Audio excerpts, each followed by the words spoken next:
Инсэл дэрэм. Инсэл дэрэм бол нүүрний арьсыг гаднаас нь хучих гоо сайхны будаг биш, арьсны өнгийг буцаан амьдруулдаг эсийн шин тэжээл юм а.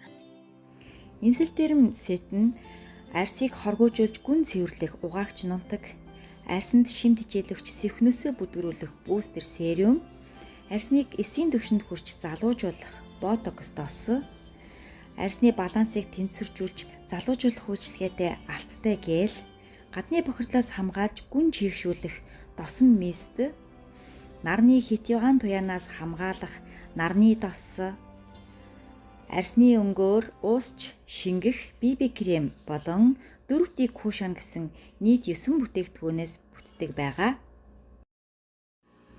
За ингээд найзууд бид нар инсэл дэрэм бүтээгдэхүүнийг хэрэглээд 1 жилийн ой болж байгаагаа тэмдэглэн энэхүү бичлэгийг хийж байна.